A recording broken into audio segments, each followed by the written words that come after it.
there, and welcome to another episode of Two Guys, One Crypt. I'm your host, JB, with my fabulous co-host, Mr. Chuck Nasty. How's it going, buddy? It's going, man. I'm waking up. Right. We already got comments coming in already, so I want to go ahead and say hey to my buddy, Andy. Hey, man. Keep it simple. So, anyways, man, this week, you picked a movie for us, and I guess before we go ahead and introduce the movie and everything, let's introduce our special guest for this episode. He's a guest that I had recently had on Tales from the Podcast, and on there we went ahead and talked about it a little bit. But I am the new producer for his show, so let's go ahead and introduce Ron Purtee. Hey, Ron. How's it going, everybody? Ron. I don't think I've ever seen Chuck this early in the day. I always assumed that there was only one 12 o'clock for Chuck, and it was at night. Yeah, usually. I feel like you're not too far off. We had to do some time changes this week for some personal reasons, but we're still here. We still made it for this week, so that's all that matters. And what hell we are about to bring upon you, fine folks.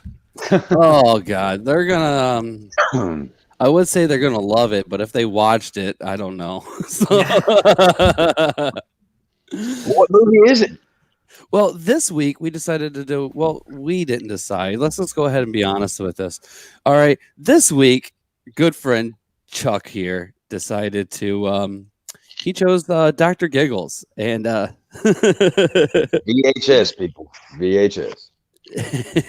I'm assuming you watched it on VHS too. Oh, yeah, of course. Yeah. I don't even know. Is this on DVD? I believe it did have a DVD release. I believe so. Okay. If I remember, the DVD release was one of those weird ones where you had to pop the thing open, and it was like cardboard and that whole thing. Because that's how I have The Hitcher on DVD. Yeah, Yeah. Same here. Yeah. Yeah, I have a bunch of really my Nothing But Trouble is like that too. That's a good One of my favorite movies of all time. Oh, definitely. That's one of mine, too. Yeah. It's always been a good one. But yes, this week we are doing Dr. Giggles, as suggested by Chuck. So let's go ahead and start off with this very important question. Chuck, Yeah. why did you decide for us to watch Dr. Giggles this week? Why do you hate us? Oh, come on, it's not that bad. Well, the reason is because I've been going through and watching a bunch of like my old VHSs that I got or movies I haven't seen in a while and shit like that. And I pulled this one out the other day and I started watching it and I was like, holy shit, this should be on the show. We should totally do this on an episode because it pretty much is everything that we talk about when it comes down to things. It's cheesy. It's got some gore to it. I mean, it's got some good kill scenes. Let's be honest. There's a couple of interesting ones. It's funny. It's stupid. It's also full of all kinds of like people who would like be famous, more famous for anything but this movie, in this film as well. It just seemed like the perfect thing to do, and it was fresh in my mind too. And I was like, hey. Fair enough. Fair enough. So I guess since you decided for us to watch this movie, it's only fair that you go ahead and lead us off with the conversation with it. And I guess give us a small rundown of this movie. All right.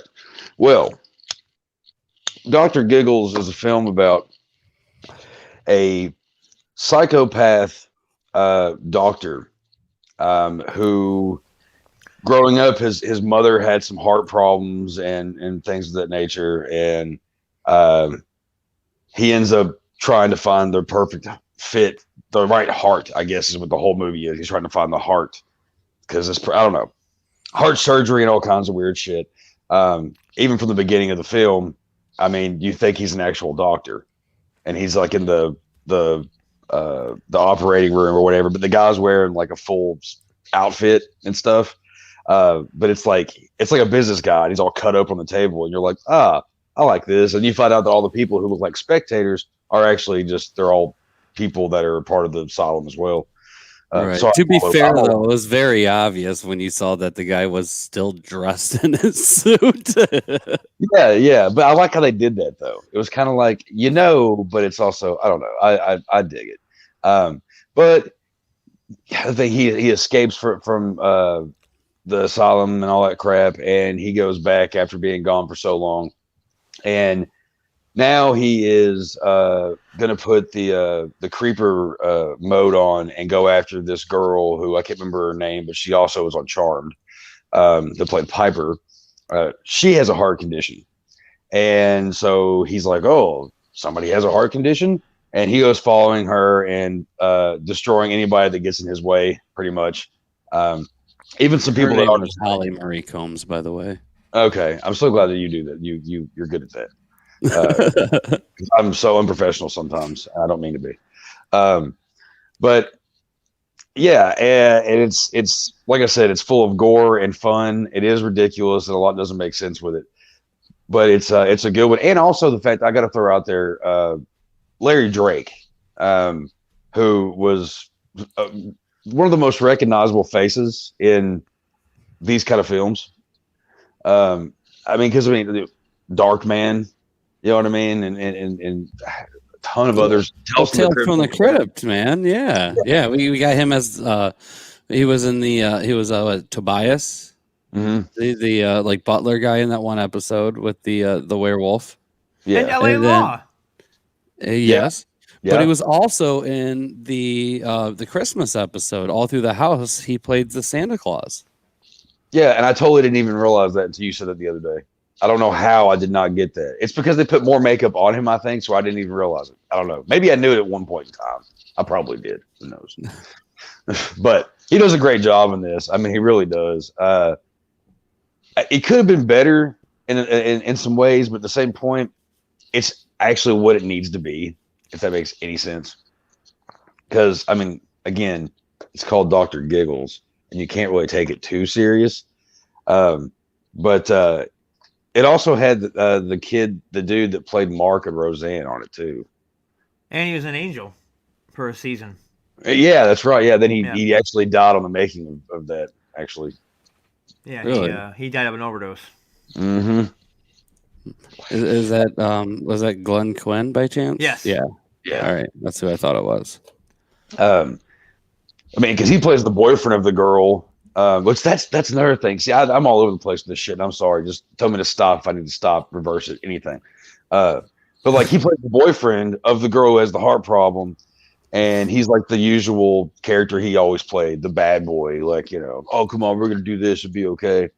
And this girl was so naive to actually think that he is that good of a guy for her. That's one thing about this movie. Like, she catches him at one point cheating on her, and it's like, I don't know. And then I love you so much. And like, I don't know. This movie's so weird. You're not lying. That's for sure. Just a little bit. I mean, this movie has everything. I mean, it's like it's a mishmash of Friday the 13th, Nightmare on Elm Street, Halloween. It's like they took all the slasher tropes, gave it a stethoscope, and like, here's your movie. Yeah. And a crazy laugh. Yeah. That I'm not convinced that Larry Drake did that laugh the entire time. I think that was like an audio thing that they recorded and put over top of some of it. So it just it didn't sound the same, and it didn't sound right all the time. It was weird. Yeah. But what can you do, man? But I guess that because he had, his name's Dr. Giggles. He's crazy, so he has to have that sinister laugh. But if you notice, they put it in parts of the movie where you don't even see him. Yeah. It's just like when it was his laugh, like kind of like just soft somewhere. It's like, what? Why? Even at the end of a scene that he's not even in, like shit like that. No, you're 100% right. Yeah. Well, it's like the. Right. Yeah. Kind of. Except it's just like like not nearly as imposing. No, not at all. Like I could have seen them using that same kind of thing when we did Ernest Scared Stupid. I could have seen them using like a weird laugh or something in the background or something like that. Yeah. But like for this, it was weird. You hear that laugh, and you just think that the Boy Scouts of America are coming for you. Exactly. You gotta watch all your orifices. Yes. One of my favorite scenes in this movie, though, and I don't want to say favorite scenes, but no, that's not my favorite scene. But it's always been a memorable scene. Is when the teenagers couple were getting ready to get it on, and the boyfriend crawls underneath the sheets to get to her in the bed, and he looks at it, and it's actually him, and he's like, "I hope you brought protection." Oh yeah. Because that was on the fucking trailer when I was growing up. I remember seeing the trailer for it on other movies and stuff, and I was just like, "That is creepy." And growing up, I thought it was pretty fucking creepy. Now I just think it's fucking ridiculous, but I like it. It's a fun one. Or when he puts the thermometer and then he like slams it in her face and he goes, "Keep that in for a minute." Yeah. That is probably my favorite kill because I totally forgot about a lot of this movie before I went back and watched it, and when he did that with the thermometer, it made me hurt just watching it. Because I mean, he puts it under her tongue and that's brutal. That is fucking. I mean, that's just imagine like just cutting right through that fucking thing under your tongue and just going. I mean, what a fucking horrible way to die. Yeah, it really, really is, dude. Imagine how long that thermometer also has to be to actually kill you. Like, because I feel like you got at least 2 inches there before it's getting to anything vital. But do you notice on the girl's face? He comes out of nowhere and he's like, "It's okay, I'm a doctor," and like, because she had a cough or something, whatever the fuck. And he's just like, "Okay, just put this in," and she looks like she's understanding he's a doctor and he's gonna help her. If you look at her face, she's just like, "Oh, okay." I don't know. It's like when he does the kill, they do it from like the back of his hand perspective, so you don't even see anything go in. You just see his hand smash into her face. Yeah, which had to be a budgetary restraint, I think. Oh yeah. I don't know. I feel like even with some of the other effects in this movie, like that one wouldn't have been as costly as some of the other ones. Well, all the money went into his rebirth. Yeah. That's very true. And I mean, that's what an amazing God. rebirth. Like one of the most ridiculous things. It's just so fucked. Right. Yeah, it really is. Yeah, and like for all the listeners, if they haven't seen this movie, that scene is pretty much like I guess the main part of the story is like we get this doctor, Dr. Rendell, and he's looking for a heart for his wife, and he can't find one, ends up getting arrested or whatever, right? He was arrested, I think. I forget. He was arrested or killed. I just watched it too. Fuck it. But either way, before he ends up getting caught, he ends up putting his own kid inside of his wife and sews her back up. And then when they're at the coroner office, he gets himself out of there, which is really impressive because there wasn't like an air tube or anything either. So I give props to this kid. You know what I mean? Like where did he find the holes to breathe out of? I don't know. And I'm kind of curious. Did they steal this from Star Wars? Like, was this like their idea of doing like the Tauntaun scene? Maybe. You know? Maybe. Who knows? I mean, yeah, who knows? He came out pretty pissed off, that kid. So, I mean, maybe he was. This is gonna sound so gross, but maybe he was breathing through his mom's mouth. I'm gonna hope it was her mouth. Oh, I know where you're going, and that's gross. Hey, I wasn't probably more likely. To be fair, yeah. You know, like, here you go, son. Here's a tube. Breathe out of your mother vagina. Oh boy. Oh boy. That would make it where it would be not noticeable either, too, though. So that right there probably is the real answer when you think about it. Because if they would have a tube or a straw going like outside of the incision or the mouth, that would have been noticeable. But like, who's looking at dead vagina pussy? Or necrophiliacs? Probably. I'm probably wrong. That's probably one of the first spots some of those people look. I don't know. I mean, I'm sure that that's now. I'm sure it's currently a fetish on Pornhub too, and breathing inside of a vagina. Oh God, vag breathers. Yeah. Oh, God. Have to make our own hashtag for it. See if we can get vag breathers trending. Sounds like a band name. Sounds like a good punk band. The vag breathers now on tour with anal cunt. Yeah, see, it does make sense. I can completely see it. So I do have some pictures I do want to share and show everybody with this film, just because it is an interesting film and a lot of the stuff in it was pretty cool. And there were a few things that were filmed, I thought, pretty interestingly, to say the least. So one of the first things I do want to show is, just because I am a fan of like all things spooky, and so is Chuck and Ron as well. Ron's a pretty big horror fan. I even have a pumpkin.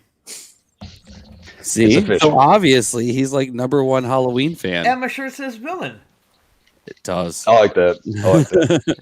So we got the house. This is the house that they try to go into in the morning, like the first scene, and this is how we get our first couple of kills with obviously Dr. Giggles is using a syringe that I don't know what's in there, but it somehow instantly like what liquefies your insides and makes you throw them up.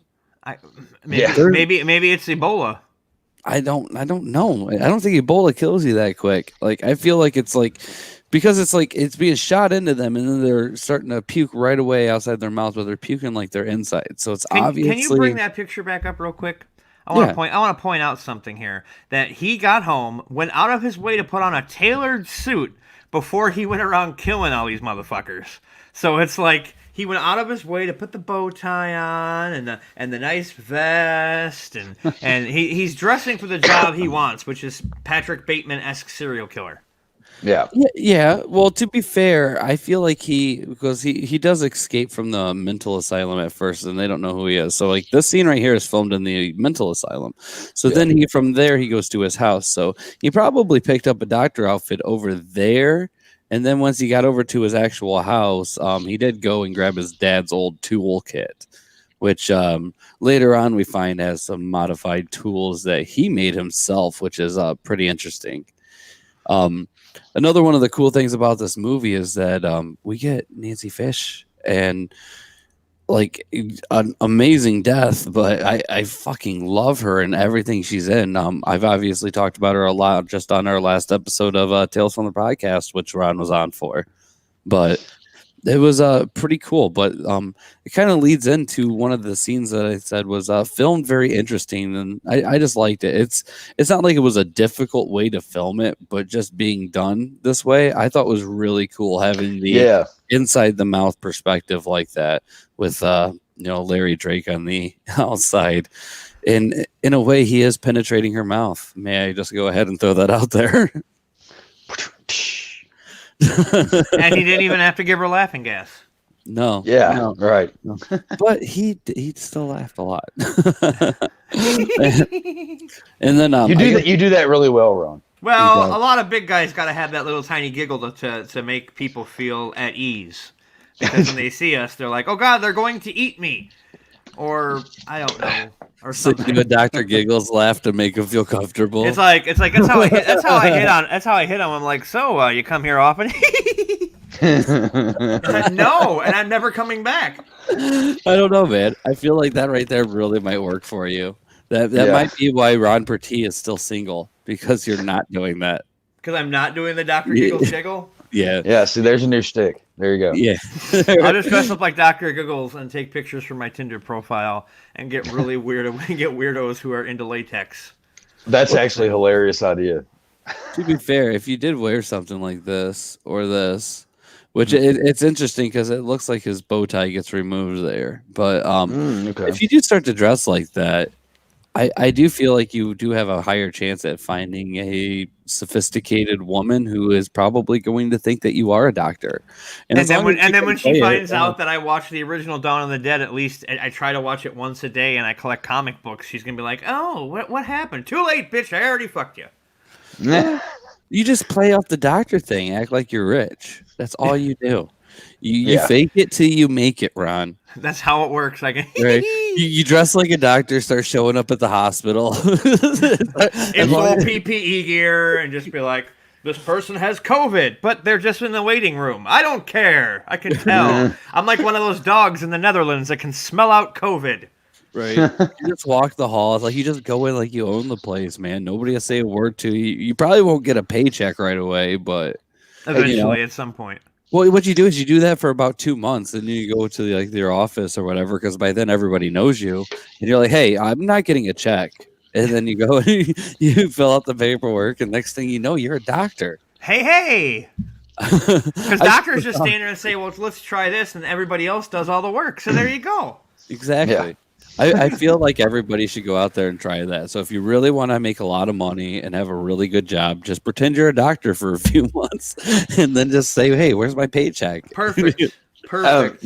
Real quick, I want to go back to something real quick that you said. Did you just say "fake it to make it" a second ago? Fake it till you make it. That's great. I'm just making sure I heard you correctly. That's funny. that right there is shirt worthy. Is what that is. You've never heard that before? No, I haven't. Wow, That's really? funny.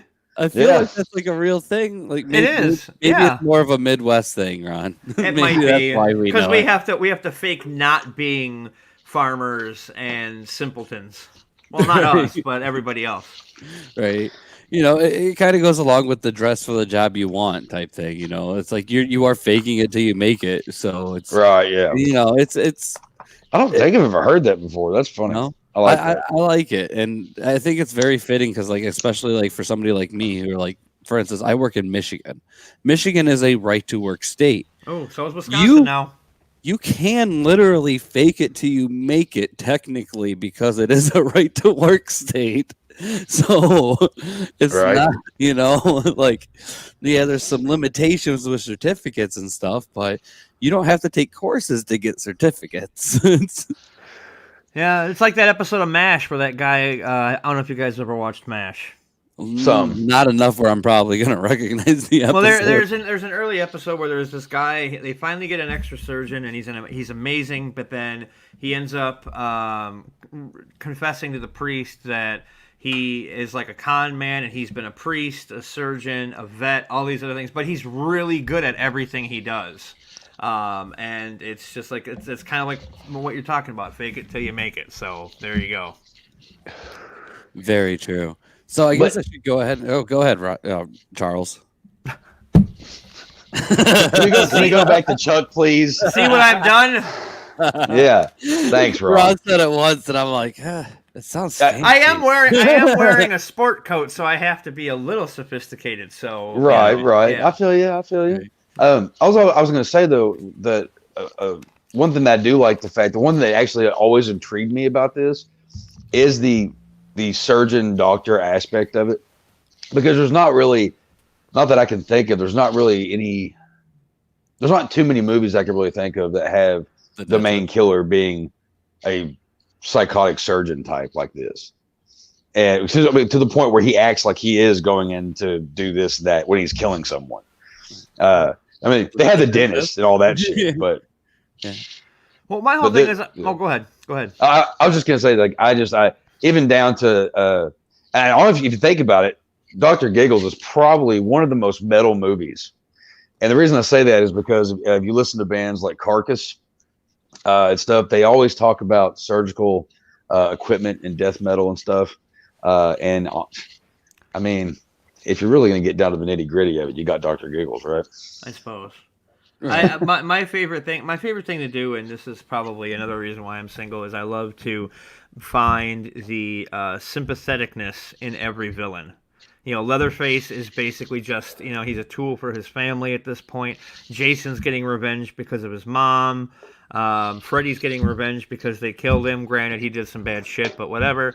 And Dr. Giggles, he just wanted to get Piper from Charmed a new heart.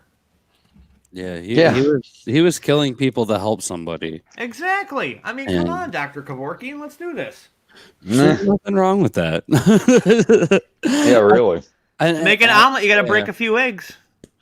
You are not wrong. You're not wrong. And they were all bad eggs, by the way. That most of the people he killed were bad people.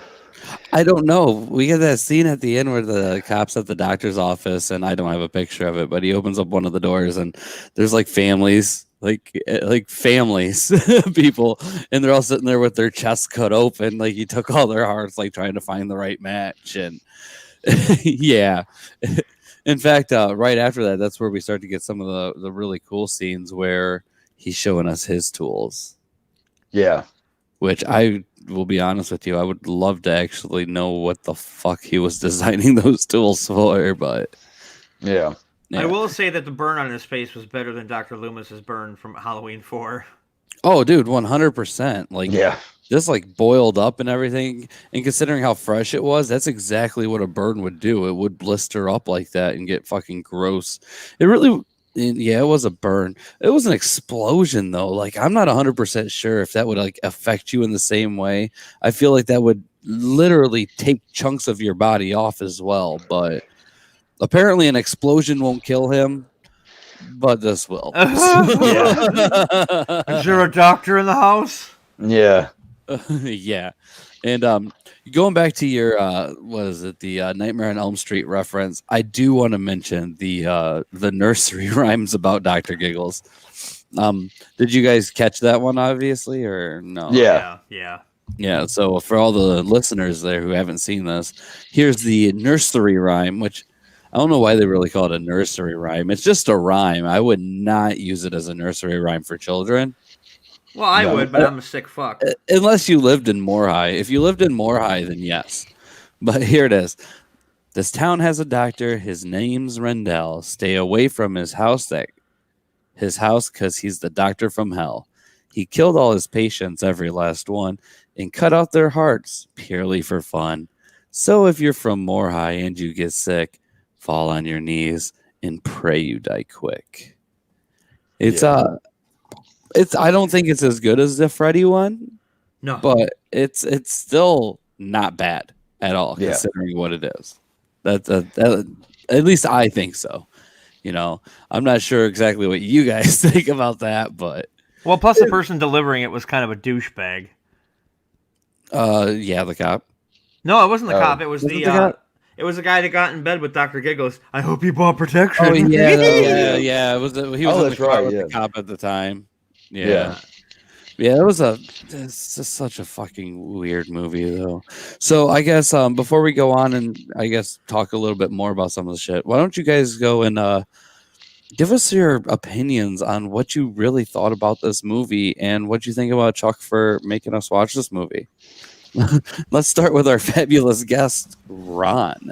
I like it a lot. I think it's fun, which is exactly what you want from a horror film. The kills are great. Do you want me to give it a number, like where I rate it? Yeah, sure. 1 Go to ahead. 10? Purely on Larry Drake's performance, I give it a 7. He holds the whole movie up. Yeah, Definitely. Yeah. 100%. I guess Chuck, what do you think? Well, honestly, the crazy thing about it is I agree that I think it's a fun movie. I like it a lot. I had a lot of fun watching it again. I actually watched it twice, back to back. Me too. One I time didn't do watching it, back-to-back, the other time not. Right. Well, I think I missed the other time not. Then you only watched it once. You didn't watch it back to back twice. You just rewound your VHS and then pushed play and walked away. Okay, all right. That's what actually happened. But I did find that it might be one of my I don't know, like I think it's an underrated favorite of mine, and I didn't even realize it. Like I don't know, I like it. Like we talked about, it's got good gore. I don't know why I keep grabbing the VHS. Maybe because I'm just proud that I have it on VHS. I feel like you're doing an advertisement for something that nobody can buy right now. Right, yeah. But I mean, there's some interesting kills in it. The story is pretty dark, pretty fucked up, which is what I enjoy when I watch a film like this. And also something about this movie, you get the feeling like it's a date movie. It's a horror date movie. It's one of those that you take a girl to like at the time period, if you know what I mean, and go see a horror movie, and it's like there's gore and all that stuff, and the girl cuddles up to you because she's all freaked out or whatever the fuck. And also it was a really good one to actually see what kind of girl you're with, if she likes it or not. That's fair. I liked it. Yeah. I like it a lot, actually. And yeah, and Larry Drake's performance was awesome in it. Which actually, funny thing is, like I guess it was a couple of years before he died. One of my friends was working at a gas station that I used to work at here in Kentucky, over in Lexington, and he calls me up and he's like, "Dude, you'll never guess who was actually sitting right in front of me in his car at the pump." And I was like, "Who?" He's like, "Fucking Larry Drake." I was like, "Really?" And he's like, "Yeah, he was with some guy, and he said they sound like they were having like a spat or something, and he was in a bad mood, so he didn't want to talk to him because he kind of scared him." Yeah. Fair enough. What would you give this as a rating? Number was, man, I mean, like, what are we going to here? 10. 10? I think I'm going to give it an 8. Well, next time somebody asks me what number we're going to, I'm going to be like 2. You're gonna give it a 1 or 2. Just to see what kind of reaction I get from it. 8, that's pretty good, man. We're going to 1.5. That's it. Fair enough. You have to do, every number is going to be really, really long. You're like, well, I guess I'm going to have to give this one a 0.94327. I'm gonna have to give this one. I'm gonna have to give this one pi. Right. Yeah. Let's get some -1. Right. Now let's not talk about Mudvayne songs here, Chuck. Hey, actually, that's one I actually really enjoyed. You would. So, I guess this movie for me was, I'm gonna have to say it was a fun one. I'm a really big fan of, obviously Larry Drake. Being a horror fan, it's kind of hard not to really like Larry Drake, especially considering all the stuff he did in Tales from the Crypt. He's just a delight to see on screen, and he carries this movie hands down. And without him, this movie probably would have flopped. Well, I'm not sure if it did or did not do very well. Honestly, I didn't really check out the actual like what it did for the box office, but it probably didn't do that great to begin with. I think I looked it up, and the box office was close to like 9 million. It made. Right, and how much did it cost to make it though? Exactly, yeah. That's right. So. Well, horror is notoriously cheap to make. Yeah, it is. But when you're running out of money and some of your scenes don't even get shown the gore, it makes you still wonder. There are a lot of them that are really, really cheap, but hopefully this was profitable for them and everything. But I did like this movie. The laughing was kind of off. It was really weird because like you would hear it at just like random times sometimes, and it wouldn't sound the same all the time either. So like maybe he has different laughs for different moods that are. I don't know. I really don't know. I don't know how they came up for the plot of this movie. I don't know who was sitting down writing it and was like, "All right, we're gonna have this happen." Yeah, I'm assuming there was a lot of crack involved. Or maybe they came up with it because they were doing laughing gas, or they were doing they were just like from Blue Velvet, you know what I mean? And that's where they like, hey, what if the doctor came home like Jay, and just started killing people like Michael Myers, but like he had a giggle, he, you know what I mean, man? Hey man, instead of that dentist movie with Corbin Burnson, how about we actually have a surgeon who's actually crazy? He laughs the whole time. We can get the stupid guy from LA Law. Yeah. That's probably that sounds about right. Like a lot of the stuff though in this movie, like the stuff that didn't involve Dr. Giggles at all, was boring. Like to be 100% honest, if it didn't have him on screen, it was awful. Yeah. And when he was on screen, it was amazing. So like I understand the way you guys rated it and everything, but me personally, I'm gonna have to give it like a 6.5 out of 10, just because of the simple fact that we don't really get him on screen that much. And no joke, whenever he's not on screen, it's just awful. The acting's bad. Like there's a reason Charm got canceled. She didn't get better at acting. No. Well, there were things that bothered me, like I don't even know if that's why Charm got canceled. By the way, didn't they go for like 10 seasons? So I mean, no clue. My mom is a huge fan. They strictly got renewed on the fact that Rose McGowan and Alyssa Milano had two very big reasons in front of them. Anywho, what the thing that bothered me the most about this is like Holly Marie Combs is running around with a heart condition. Yes, Yeah, a heart yeah. and no one's driving her to the doctor. No one's driving her home from this or drive. She has to walk everywhere. Of course, she's gonna have the fucking surgery. You fucking idiots! Oh, yeah. God. Well, not to mention the fact like it doesn't make sense. Like okay, when kids go through like the rebellious thing, they do some stupid shit. But this chick takes her heart monitor out and throws it in a fish tank. That'll show him drinking.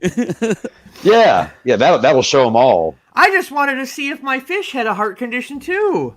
Yeah, Well, I can understand that then, but like I don't know, like her dad in this was kind of ridiculous because he got all worried when he saw that she was drinking. But when we see what she was drinking, she didn't even finish a bottle of wine. Like it takes a bottle of wine for me to get drunk. So it's not like that few glasses or whatever she had, or she probably just opened it and had a gulp of something that was already open. So it probably wasn't even that big of a deal, to be fair. They made it seem like she was drunk off 2 sips. You know, I took my heart monitor off and I fed it to the fishes like Luca Brasi. That's pretty much exactly how it is too. I really don't understand though, like some of the really, really weird shit in this movie. There's no need for a lot of it at all, to be honest with you. Yeah, but I agree. Chuck, dude, I will say this: you didn't show anything horrible, man. You did a good job picking out a movie. I'm excited. You know, it's no sorority girls and the creature from hell, but I mean, it's all right. Right. And I guess I should probably go ahead and do one of my favorite little segments that we do is where I read some of the bad reviews about this movie. So, oh yeah. So I'll go ahead and here's one. So this one is just titled Dr. Dreck and it says, loaded with cliches and can see it coming from a mile away, blood and guts. Dr. Giggles is a complete waste of time. Sure, the creators may have wanted to do a genre piece, but this was the same rehashed garbage, a date movie for a stereotypical guy who laughs at violence on screen and the girl who squeals and clings to her boyfriend. That's an insult. How does that guy know you, Chuck? Yeah, right. Right. He wrote this 11 years ago, by the way. So it's like, man, this guy just like completely just like told the future right there. But one of the worst things about the horror genre, seemingly coming out of the hack and slice 80s, is the lack of story and intelligence. Instead, sophomoric humor and one bloody situation after another seems to string us along to the end credits. Avoid this. Watch something respectful and dramatic horror that truly frightens through wit, wisdom, and compelling story. Can I just say this real quick? Fuck that guy. What the fuck is compelling about Friday the 13th? Like story wise? I don't nothing. But by the way, for anybody who wants to go talk to this guy, his name is Billy Crash. So Chuck's gonna be writing him a lot of hate mail. And what the fuck is your problem, dude? How dare you write? He's not even gonna remember he wrote a review about Dr. Giggles. So. You're like, what the hell is why are Dr. you yelling Giggles? at me? Yeah. Be like, you need a movie review, and he's gonna be like, "Fuck, somebody read my Dr. Giggles." No. So I guess I got another one here for you, Chuck. Okay. I let myself get talked into seeing this instead of The Last of the Mohicans. I should have stood my ground. With free movie passes all the way around, we way overpaid. I love that line so much. It was free, but we still paid too much. It's I'd rather watch Dr. Giggles than Last of the Mohicans, okay? Like, I agree. Let me continue their review, though. I'm surprised to see this listed under horror, but not comedy, although it's neither funny nor scary. It tries to be a spoof, but doesn't succeed. I didn't connect with any of the characters and left bored. Don't waste your time. Well, we've already wasted enough time listening to his review. Yeah. We really did. And I guess I'll do one more before we go ahead and start talking about something else. So let's do this one. The doctor is in, and he's very, very lame, is the title. What we have here is a completely unoriginal and very lame film, which I, for one, wish I never laid eyes on.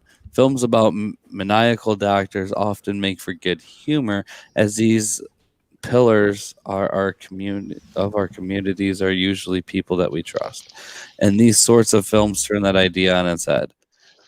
Brian Yuzna made a good comical take on this theme a few years after Dr. Giggles with The Dentist. And even though that film was far from brilliant, it is a hell of a lot better than Dr. Giggles. The main problem with this movie is the fact that the title character is completely lame and goes around railing off stupid one-liners while giggling, and I don't know that word, and all, and all the while succeeding only to annoy me. The plot itself focuses on an insane doctor who escapes from a mental hospital and takes it upon himself to begin bumping people off in a variety of surgical ways. The town that he has decided to take his revenge on is the same town that caught and murdered his doctor father several years ago. The lead role goes to Larry Drake, who may look like a doctor but doesn't manage to be at all believable in his irritating giggling role. When you compare his performance to that of Burnson in The Dentist, there is really no comparison. While both films are rather silly, Burnson gets credit for actually trying to make the audience believe that he is actually insane, while Drake simply wallows in the crap one-liners and doesn't convince the audience of anything. As you might expect, there's a fair amount of blood and gore in this rubbish film, but it doesn't bode well simply because the film itself is pointless and stupid. This guy writes a lot. What the fuck? The usual lineup of dumb teens is present, but in this film, you don't get to simply enjoy seeing them being killed because the murder is also really, really boring. I suppose it's unfair to really criticize this film too much for being stupid, as it is obviously intended as a horror comedy, but the laughs aren't funny. And the one thing about this film is that it is very boring, which Dr. Giggles is overall. I doubt even the most tolerable, silly horror film viewers will enjoy with this waste of time. It should be avoided at all costs. Well, he's wrong, because we all did not mind this movie. No, I've seen way worse stuff. Oh yeah, yeah. We've talked about way worse. I've seen Alien Prey, for Christ's sake. Ugh. I saw Sorority Girls and the Creature from Hell and You're welcome. Space Truckers. So, Yeah, I don't know. I would argue Alien Prey might be worse. I mean, the alien in that movie, when he's in his full form, just looks like a human with koala bear paint on. Yeah, I had a couple of them that I really want to do still that are probably worse than that one that I still have to bring up. So I'm trying not to mention all of them too much so far.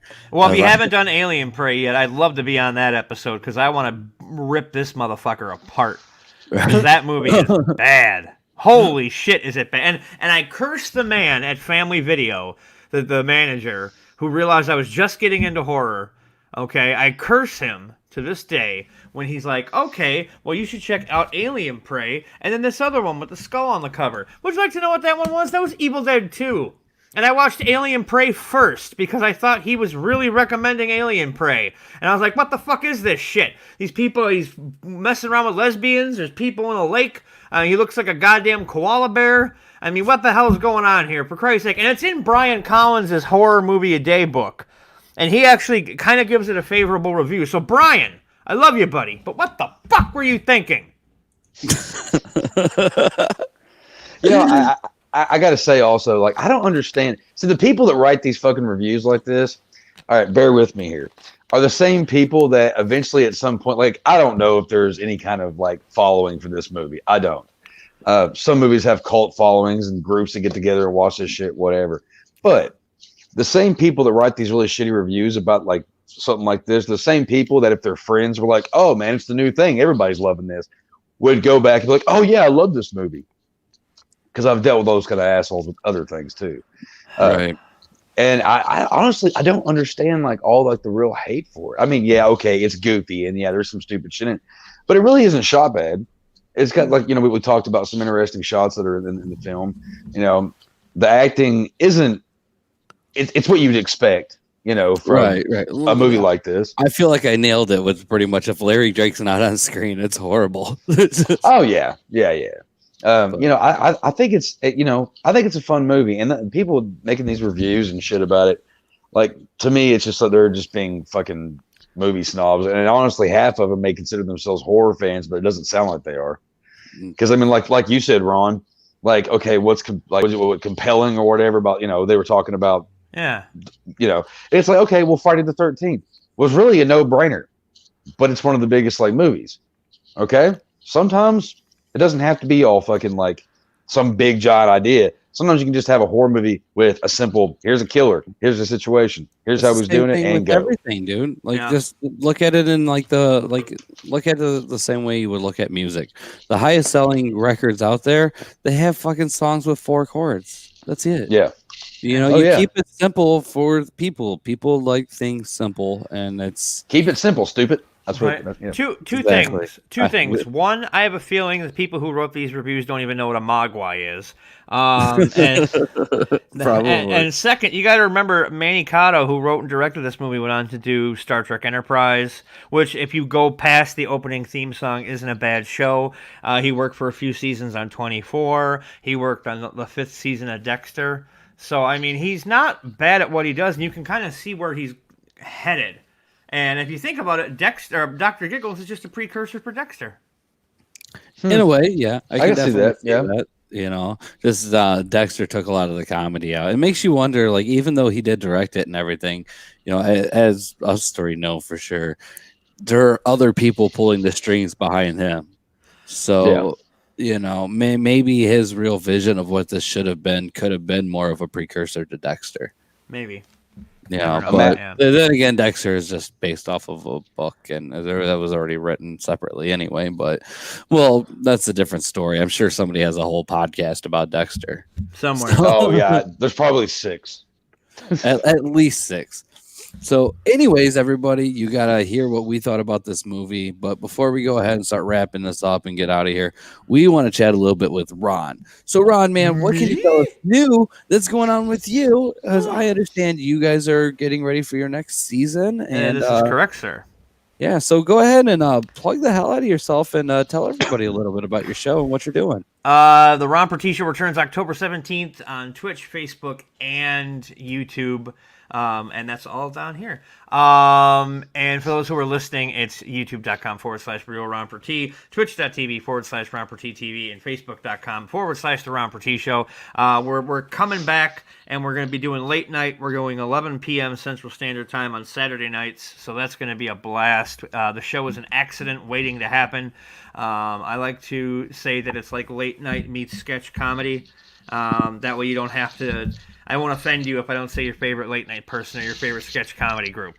So you just look at it that way, because we're going to have a lot of sketches. We have some cool guests coming on. We have some cool stuff in the works.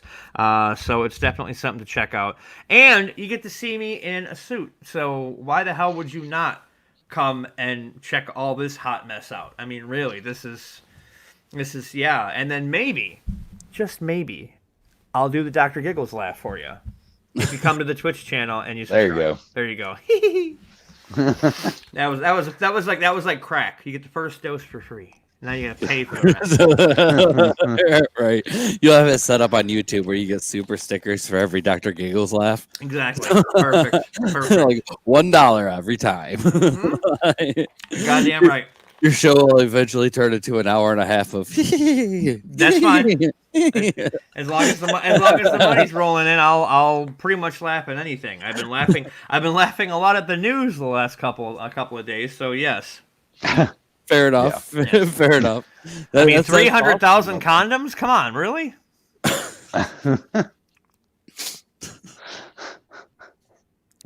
Yeah. You like how you thought I was going political with that, and then I pulled out a story about Vietnamese condoms?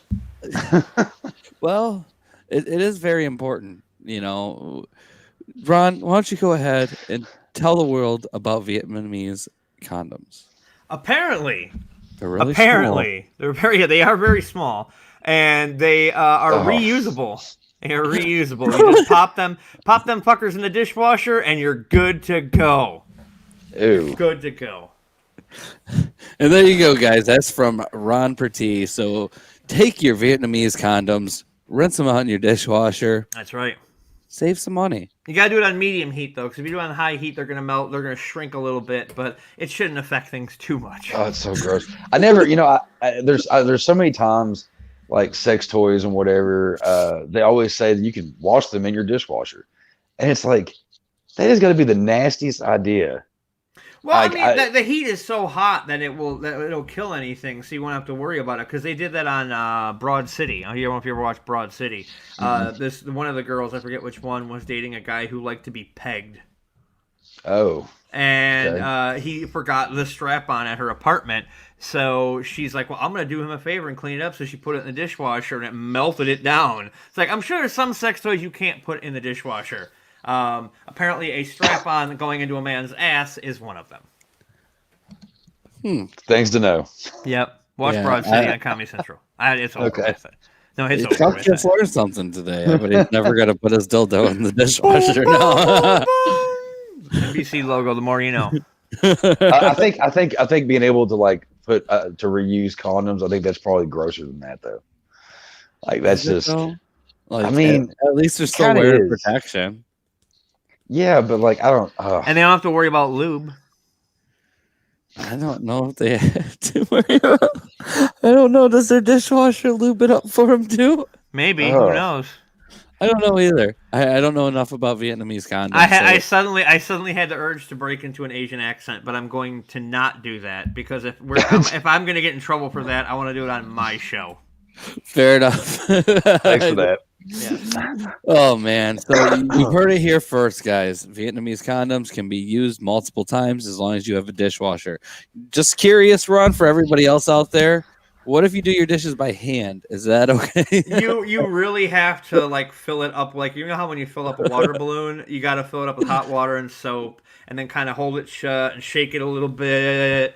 You know, pretend you're Michael J. Fox, and then dump it out. Do that a couple of times, and then you should be okay. I mean, you're gonna have a little bit of room. You're gonna have to slide that fucker on and get some rubber bands to keep it down around the base when you're banging. But you're gonna have a lot more room to explode into your condom and not have to worry about having to clean off your dick so much when you take it off. Nice. Huh. And in the process, you're New also from Ron saving about Productions. $1. All that work to save literally $1. Yeah, it's like, and these reusable Ronco condoms are all available at Walmart. And they all have to, Right next to the Magic the Gathering cards. That's see, exactly where they would be. see, this actually goes back to the Dr. Giggles conversation because I can totally see what they need to do is have Dr. Giggles condoms that just say on the side of them, "I hope you brought protection." Right? There you go. There you go. And then There we every go. time you put it on, it gives it a little laugh just to make Like, you feel bad about yourself. There we go. Yeah. There's a little sound pop. Ribbed for your pleasure. Exactly. I think I'm gonna have to start a fan club for Dr. Giggles. I'm gonna bring this shit back. Are you? I will be your vice president. I will, Okay. I will help you promote the hell out of this, man. No joke. I will not just a problem giggle with that. unrelentlessly. We'll That's great. We'll get like a 5-second clip of Ron doing that, and I'll put it on like a consistent loop. So the entire time they're on the page, it says "hee" the whole time. That won't be creepy as shit. You'll have to Works. fucking turn your sound off every time you log onto it and everything. You'd be like, "Fuck this web page." Well, it's like one of those Mhm. Angel Fire websites that would have GIFs going by and it looked like horribly made website. Or like when, remember when we all had AOL and we could change what it says when you log in or when you get mail? Oh yeah. Yeah. Yeah, when you get mail, it'd just be like, "Hey, I hope you brought protection." You know? Kind of. It also reminds me of like the old GeoCities. Oh Jesus! Oh my god. Yeah. That's going back pretty far too. It's like I remember in high school, people would be like, "So you got a website, huh?" I'm like, "Yep, it's geocities.com/user/ whatever creative name I could come up with that I thought was hip at the time. Slash and then a bunch of numbers. And you know what? Just go fuck yourself. You want to know something? Come talk to me. Fair enough. I think I was in a band in high school that I think GeoCities was what one of our websites was on. Oh, I totally was. I know for a fact I was. It's so funny. I didn't even think about that shit forever. Oh yeah, nobody ever wants to think about it. It's like trying to remember what you did on MySpace the last time you were on there. Yeah. I just looked at my MySpace the other day, and it's changed a lot. Like they were really trying to keep up with Facebook. I don't even know how to get onto it anymore. Yeah, I don't know. I don't even know how to get onto mine now. I think I don't even have the same email address. Remember the arguments people were like, well, why am I not in your top 8? Huh? Yeah, why am I not in your top 8? Because Tom is my friend, god damn it! Tom is my friend! You bitch! Tom didn't cheat on me with the football team.